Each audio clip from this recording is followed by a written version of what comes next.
Selamat datang kembali di Codecast Happy Coding and Sharing. Masih bersama saya Farid Surya. Sesi ini kita masih melanjutkan sesi sebelumnya. Sebelumnya kita sudah banyak belajar tentang objek, koleksi, dan bagaimana perulangan di dalam view Angular 9. Kita lihat dulu. Kemarin sesi sebelumnya kita sudah sampai di mana?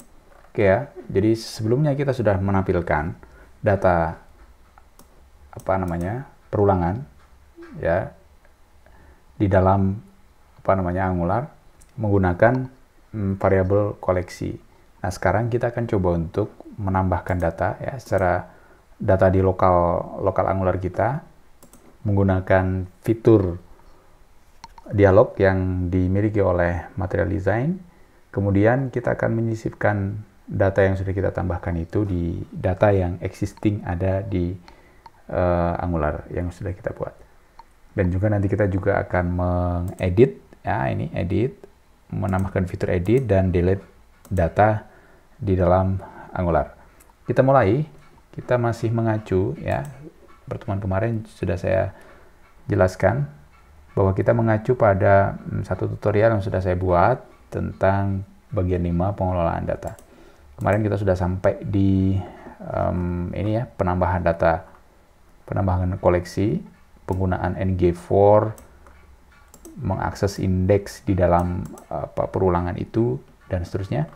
Nah, kita ikuti bagian selanjutnya.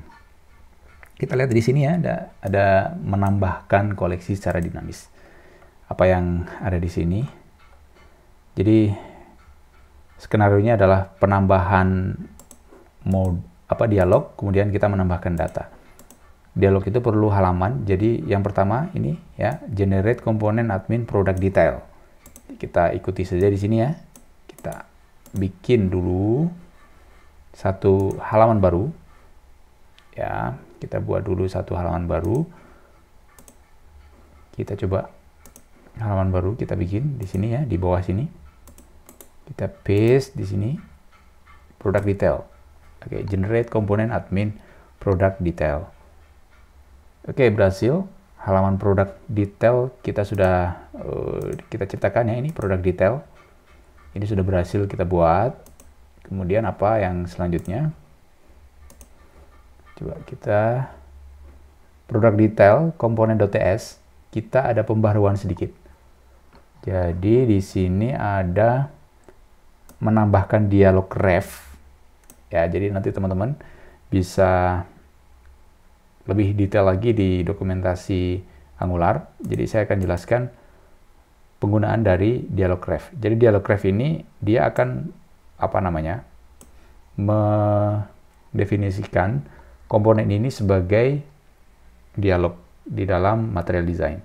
Jadi kita dapat mengambil data dari data yang dikirimkan dari asal komponen itu. Asal komponen itu adalah di product.component.ts, dipanggil dari komponen tersebut. Kita tambahkan inject mat dialog data ini ya. Berarti ini adalah berfungsi untuk mengambil data nanti yang dikirim melalui product.component.ts. Jadi kita tambahkan saja ya, ini. Kita tambahkan saja ini. Kita copy. Kita masukkan di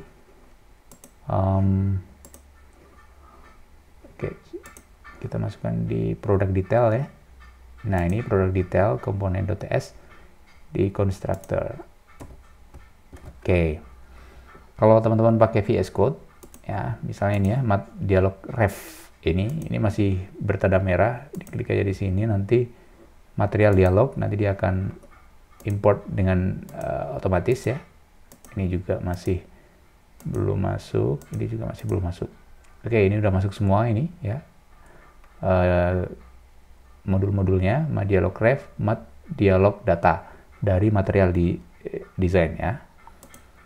Setelah itu kita simpan dulu. Oke. Setelah itu yang kita lakukan adalah ini menambahkan save data, ya, function save data di dalam komponen detail, product detail. Fungsi ini sebenarnya nanti digunakan untuk penyimpanan data ya di database, tapi untuk sekarang hanya kita sisipkan saja di dalam koleksi yang memang sudah ada. Kita tambahkan di sini ya.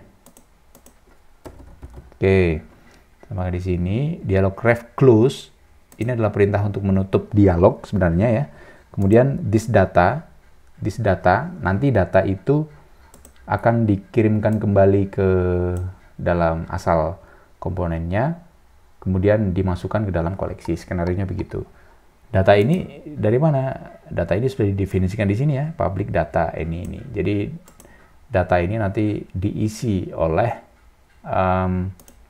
yang nanti dimasukkan oleh user.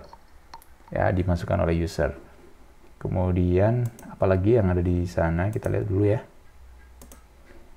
Di tutorial. Nah, kita sampai pada memperbaharui file di product detail komponen .html. Ini ada formulir ya ini ya. Ini ada dialognya, mat dialog title. Ini judul dialognya. Kemudian di sini ada mat form field. Oke, mat form field.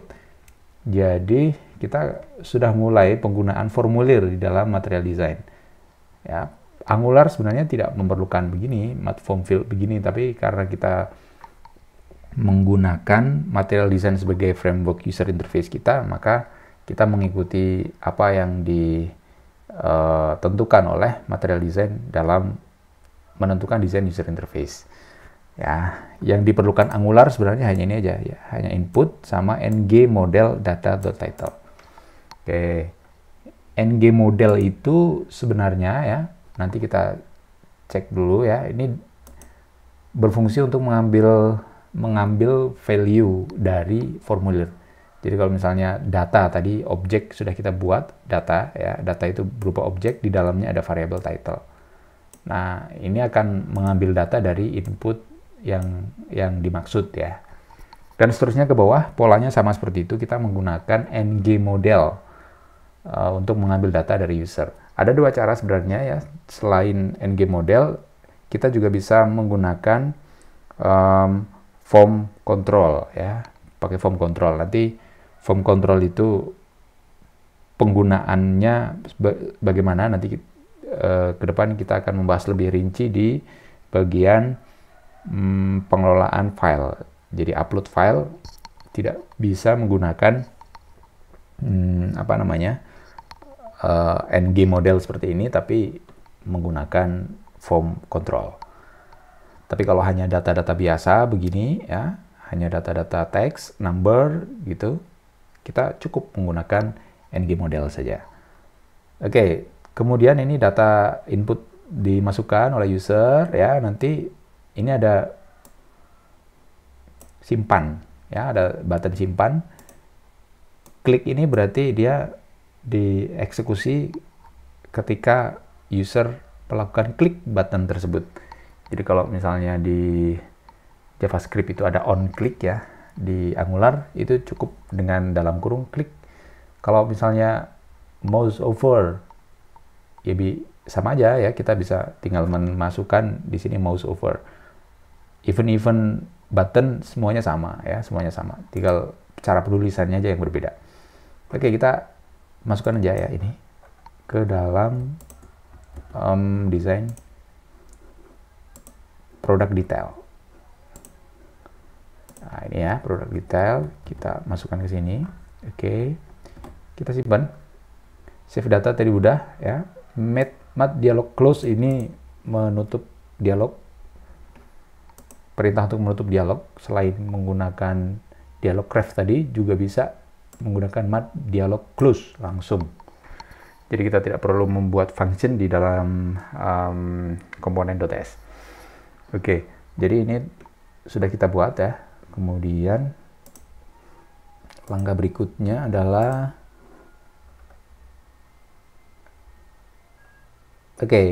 ini ya, data ini adalah di ng model ini, objek ya. Data tadi udah saya jelaskan. Nah, kita coba dulu. Ini belum apa namanya, belum masuk ya, triggernya belum jalan karena kita belum melakukan tambahan. Oh, ini dulu di ng admin modul kita harus menambahkan form modul ya. Ini form modul kita harus tambahkan di admin modul.ts karena kita menggunakan ng modul tadi ya. ng modul ini dia mensyaratkan ada form modul yang disematkan di dalam modul aplikasi kita. Oke, kita tambahkan aja di sana di mana app modul. Oh, bukan, sorry, bukan di app modul tapi di admin modul. Oke ya, admin modul di import di sini kita tambahkan dengan forms modul. Oke, di atas ini udah diimport secara otomatis. Kita simpan. Kemudian apalagi selanjutnya? Kita lihat di sini. Nah, ini adalah trigger ketika apa namanya, untuk membuka dialog. Jadi di product component.html kita tambahkan dengan klik product detail. Oke, kita tambahkan dulu ya. Product detail. Kita tambahkan di product component.html ditambah produk di sini. Oke. Konsekuensinya adalah kita harus menciptakan function baru product detail yang berisi dua parameter. Parameter 1 dan parameter kedua di dalam komponen terkait. Komponen yang terkait dengan produk HTML ini adalah di sini. Jadi kita harus membuat satu function baru ya, product detail, untuk membuka yang berisi tentang perintah membuka dialog. Oke. Nah, ini saya sudah buatkan ya per langkah-langkah. Jadi ini saya harap bisa membantu teman-teman untuk lebih mudah lagi dalam mempelajari Angular. Oke, di sini kita tambahkan dulu ya. Kita paste dari sini. Oke, ini dialog. Nah, ya ini dialog ini belum masih merah ya. Jadi kita belum membuat variabel di dalam controller. Kalau ini product detail, ini melampirkan komponen yang terkait ya. Tinggal klik aja di sini, nanti di atas dia import secara otomatis, tapi ini harus dibuat manual ini. This dialog ini harus dibuat manual. Jadi kita buat di constructor di sini public ya, dialog, isinya adalah dialog. Oke. Ini ya, dialog ini sudah dibuat secara otomatis oleh Angular. Oke, kelihatannya udah beres untuk menampilkan data di dalam Angular. Oke, jadi ya ini sudah beres. Di sini ada judul, ada penulis ya, ada penerbit, ada ISBN, ada harga, dan seterusnya. Kita coba ya. Judul misalnya buku baru, penulisnya Farid Surya, penerbitnya Sunhouse Digital, kurang N. ISBN-nya nggak bebas deh. Harganya misalnya 50.000. Kita simpan. Oke, kita simpan. Masih error ini. Ada apa dengan errornya? Save data is not function ya, karena kita belum selesai nih tadi menambahkannya. Oke, memperbaharui save data. Oh, ini belum ada. Berarti yang save data yang atas itu ya. Kita belum menambahkan save data yang ini. Nah, ini. Save data ini belum kita tambahkan. Berarti ada di product detail. Oh, sudah ada ini. Save data. Atau salah. Ini udah ada ya, save data. Klik save data. dialog ref close this data. Oke, kita coba lagi. Oke,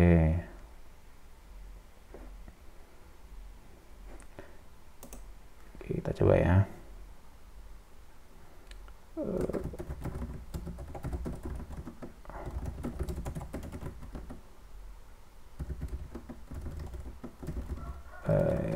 Ini aja udah. Oke ya, ini sudah. Oke, ini udah beres.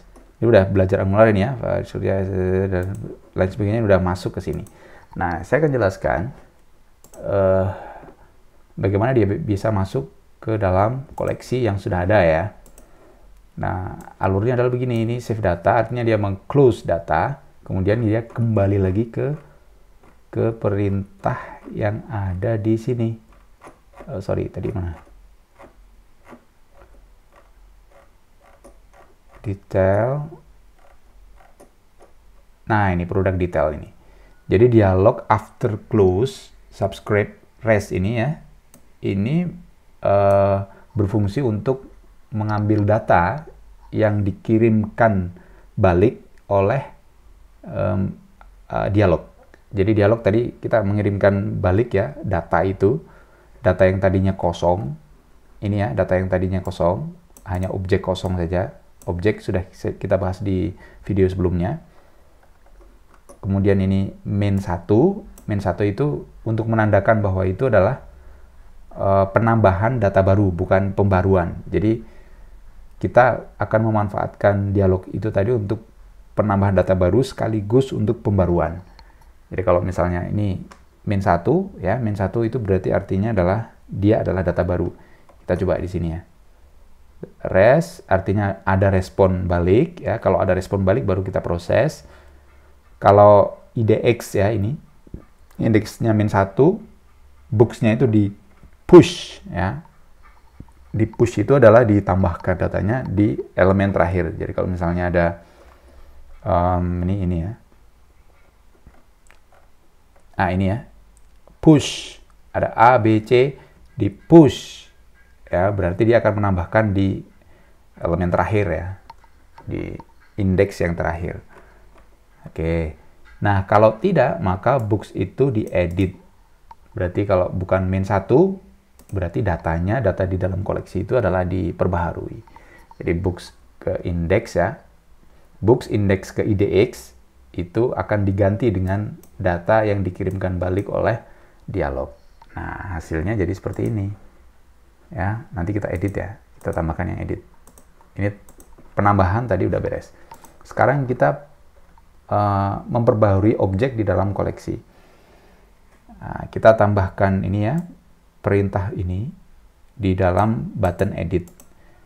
Klik produk detail ini, IDX-nya adalah indeks yang tadi sudah kita ciptakan. Oke, kita coba ya. Berarti masuk ke produk detail ya tadi, di edit, di produk ya. Di produk, di button edit. Oke, di sini kita buat produk detail book ya. Datanya tadi kalau untuk menambah baru kan kosong. Nah, sekarang kita isi dengan objek book, kemudian IDX-nya kita isi dengan IDX yang ini. Jadi yang diperbaharui itu adalah indeks ke sekian begitu ya. Jadi begitu, kita simpan aja udah. Nah, penambahan itu satu baris kode kita tambahkan, maka kita sudah bisa melakukan perubahan nih, ya kan? Ini Angular pemula, datanya sudah diisi secara otomatis oleh data yang ada di dalam koleksi. Kenapa? Karena kita sudah mendefinisikan data diisi dengan variabel books. Ya. Nah, kalau diedit gimana? Misalnya ini, edit. Oke, kita simpan. Nah, ini sudah ada pembaruannya, edit. Oke. Nah, sekarang fitur yang lain kita tambahkan ya untuk delete. Delete itu menghapus ini ya, menghapus objek. Kita menggunakan fungsi splice ya. Splice itu kita menghapus, misalnya ini ada ada array, ya, ada A, B, C, begitu. Kalau kita perintahkan my array, kemudian splice 21, artinya dia akan menghapus indeks kedua. Ini 0 ya, ini 1, ini 2, berarti C ini akan kita hapus. 1 itu berarti hanya satu item saja yang dihapus. Kalau misalnya B, ya B indeks ke 1, isi ini 2 ya, berarti yang tersisa itu hanya A saja. Nah, kita akan memanfaatkan itu untuk penghapusan data. Nah, yang perlu kita tambahkan hanya ini. Ya, delete product kita tambahkan di dalam product HTML. Di dalam produk HTML. Oh, sorry, tadi tidak tampak ya. Oke lah. Kita tambahkan aja di sini ya. Oke, tadi mana? Di delete ya, ini delete product ID ya. Konsekuensinya ingat, kalau kita membuat function di sini, konsekuensinya harus membuat function baru di dalam komponen. Kita copy aja dari tutorial. Function delete-nya adalah delete. Oke, ini ya, delete. Kita tambahkan di dalam kode komponen. Delete product. Di sini kita tambahkan dulu konfirmasi ya. Confirm, delete item. Teman-teman bisa memasukkan konfirmasi ini juga menggunakan dialog ya, agar user interface-nya lebih bagus. Teman-teman bisa menambahkan dialog di sini ya untuk konfirmasi. Nanti feedback-nya kalau oke ya, dia tekan tombol oke, berarti nanti baru dieksekusi untuk penghapusan data ya, penghapusan data. Tapi untuk tutorial atau demo yang saya buat, kita hanya memanfaatkan confirm yang dimiliki oleh JavaScript. Oke, kita simpan. Kalau oke, berarti books-nya itu di splice untuk indeks kesekian ya. Oke, kita coba. Kita coba hasilnya. Tadi sudah saya simpan. Misalnya ini delete. Nah, ini konfirmasinya sudah muncul ya. Kalau cancel berarti dia tidak dieksekusi. Kalau oke, nah dia dieksekusi. Di splice. Nah, mungkin itu terakhir kelihatannya. Nah, kesimpulan. Pengelolaan data pada Angular terdiri dari penggunaan variabel, objek, dan koleksi. Ya, di sini ada semuanya. Ini objek, koleksi, dan looping, dan seterusnya. Nah, tadi di atas kita akan membahas tentang interface dan enumeric ya, di dalam TypeScript, tapi nanti akan saya bahas di sesi yang lain saja. Kali ini cukup sampai pada CRUD ya, menggunakan lokal data yang kita punya. Nah, di sesi berikutnya ya, saya kasih bocoran. Di sesi berikutnya, sebentar, saya kasih bocoran dulu. Drive. Sesi berikutnya kita akan membahas tentang komunikasi data. Jadi kita akan memberikan data itu, ini ya, aplikasi yang sudah kita buat ini menjadi terhubung dengan server. Ya, menjadi terhubung dengan server. Jadi nanti kita juga akan membahas tentang API ya. API, dikit-dikit tentang API. Ini ada get, ada put, ada delete ya, ada post, ini HTTP modul gitu ya. Yang akan kita gunakan API, kita tidak akan menyentuh bagaimana cara membuat API karena saya buatkan yang instan ya untuk proses belajar kita. Saya buatkan yang instan. Saya sudah membuatkan API sederhana saja untuk CRUD produk ya, CRUD produk, agar kita bisa mengetahui pola bagaimana Angular berkomunikasi dengan backend yang kita bangun. Backend-nya dari mana? Boleh menggunakan PHP, boleh menggunakan Node.js, Python, dan lain sebagainya. Tapi pada prinsipnya di Angular kita coba untuk membuat agar sistem ini dapat berkomunikasi dengan back-end. Jadi tetap pantau channel saya, tetap pantau Codecast, karena nanti kita akan belajar hal-hal yang baru ya di dalam Angular. Oke, itu dulu dari saya untuk sesi ini. Sesi kelima saya pecah jadi dua. Yang pertama tadi tentang koleksi objek dan lain-lain. Yang kedua adalah tentang CRUD di lokal data Angular, aplikasi Angular. Tetap pantau channel saya, jangan lupa like, jangan lupa subscribe untuk mendukung pembuatan dari tutorial-tutorial belajar Angular dan beberapa framework lain nanti yang akan kita bahas, rentetan dari Angular, misalnya ada Ionic dan lain sebagainya. Oke, tetap di Codecast, happy coding and sharing bersama saya, Farid Surya.